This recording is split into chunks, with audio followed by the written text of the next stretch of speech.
Hello everyone, my name is Ayush Kaur, All India rank 2619, NEET 2022, and I got a Rajasthan rank of 240. Again, we are here to solve some questions related to now physics section. Now we are dealing with the physics section. We have done the chemistry section so far. Now we are starting with the physics section. All right, so let's begin with the question number 3. Question number 3 is not very tough type of question. All right, it's just मैं आपको ये बताना चाहता हूँ कि why NCERT is very important. हर बंदा ये कहता है या हर बंदी ये कहती है NCERT is must for NEET UG. क्यों ऐसा? That's the reason. Even in physics you need to read NCERT if you tend to solve these type of questions in physics also, theoretical type of questions. All right, so let's begin. The incorrect statement about property of a Zener diode is, हमको incorrect property of Zener diode बताना है. ठीक है, so first is Zener diode voltage remains constant at breakdown. We all know that Zener diode voltage is it remains constant at breakdown voltage. all right, ये constant रहती है. ठीक है, and second statement से design to operate on reverse bias condition. हमेशा जब इसका diagram बनाते हैं तो क्या करते हैं अपन? Let me explain. इसका जब डायग्राम बनाते हैं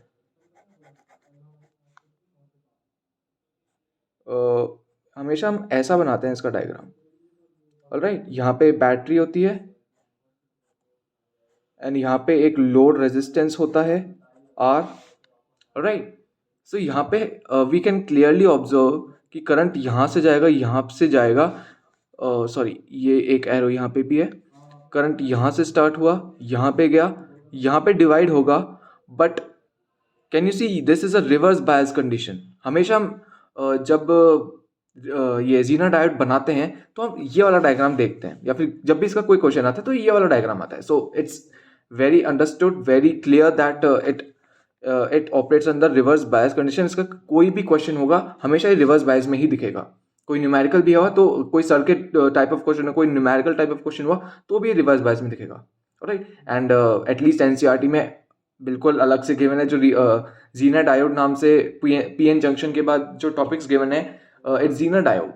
जीनर डायोड में हम बिल्कुल ये पॉइंट वाइज लिखे हुए हैं. ये जितने भी ऑप्शन है सारे पॉइंट वाइज लिखे हुए हैं. दैट्स वाई आई बहुत एम्फसाइज करता हूँ मैं कि go through NCERT even for physics. Alright, so that's the reason. It operates in the reverse bias condition. बिल्कुल सही स्टेटमेंट है.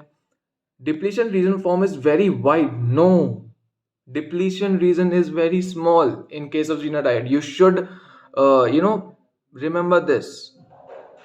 किसी को नहीं पता है, so I am sorry, you are not clear with the NCERT facts. You are not very clear with your NCERT concepts, and not concepts, but you have to go through NCERT facts if you are dealing with NEET UG. all right, so this is only the incorrect statement.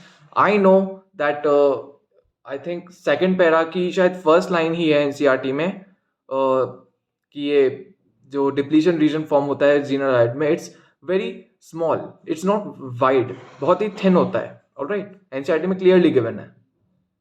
So correct answer will be third option, because मैंने यहाँ पे पकड़ लिया कि ये वाला incorrect statement है. Let's also see the fourth statement. P N junction of the Zener diode are heavily doped. Yes, heavily doped ही होंगे. जीनर डायोड रिवर्स बायस में वर्क करता है. ये तो प्रॉपर्टीज हैं जीनर डायोड की. राइट, सो इस क्वेश्चन में आपको क्या सीखने को मिला? बहुत सारे क्वेश्चंस ऐसे होते हैं नीट में कि they do not want to check the intellectual level of the student. They just want to check कि बंदे ने पढ़ाई की है कि नहीं, एनसीईआरटी कितना पढ़ा है. इस क्वेश्चन को करने के लिए कोई आइंस्टाइन या न्यूटन वाला दिमाग चाहिए ही नहीं. You just need a human brain to solve it. Just memorizing ways, memorizing facts. That's all about this question. all right, so that's all about this question. Hope you understand it well. अब ऐसे understand करने लायक कुछ था ही नहीं. So let's wait for the next video. Hope you understand this question. If you get it well, please like this video, subscribe my channel, and thank you and have a nice day ahead.